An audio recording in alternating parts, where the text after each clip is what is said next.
Hello students, আজকের এই ভিডিওটিতে তোমাদের বাবা সাহেব আম্বেদকর ইউনিভার্সিটির বিএড সেকেন্ড সেমিস্টারের কোর্স 1.2.7 ম্যাথমেটিক্স মেথড সাবজেক্টে তোমাদের 2023 সালের প্রশ্নপত্রের উত্তর দেখানো হবে। এছাড়া আমাদের চ্যানেলে অলরেডি 2017 থেকে 2022 সাল পর্যন্ত বিগত সমস্ত বছরের প্রশ্ন উত্তর আপলোড করা রয়েছে, সেগুলি তোমরা আমাদের ভিডিও প্লেলিস্টে গিয়ে চেক করতে পারো অথবা এই ভিডিওর ডিসক্রিপশনে দেওয়া লিঙ্কেও ক্লিক করতে চেক করতে পারেন। তো প্রথমে আমরা 2023 সালের গ্রুপ এ অর্থাৎ 2 মার্কসের প্রশ্নগুলো দেখব। 2 মার্কসে মোট তোমাদের 60টি প্রশ্ন থাকে, তার মধ্যে 5টি করতে হয়, কিন্তু 2023 সালে মোট 2 মার্কসে 8টি প্রশ্ন ছিল, তার মধ্যে 5টি করতে হয়েছিল।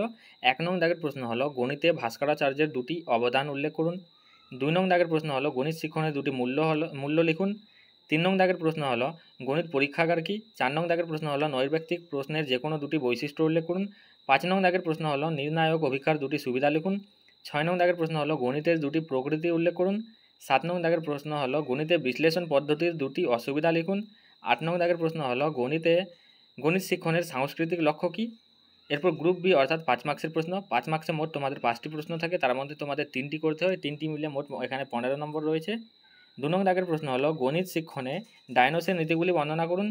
3 নং দাগের প্রশ্ন হলো গণিতে উত্তম শিখন নকশার গুণাবলী সম্পর্কে লিখুন।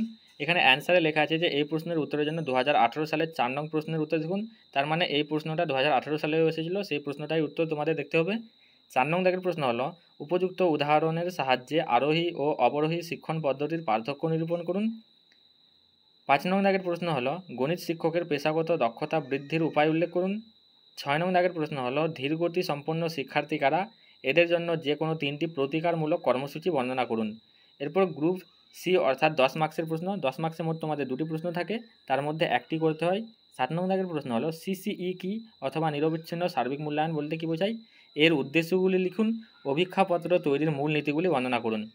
এরপর 8 নং দাগের প্রশ্ন হলো উদাহরণ সহযোগে গণিত শিক্ষণে সংশ্লেষণ ও বিশ্লেষণ পদ্ধতির তুলনামূলক আলোচনা করুন।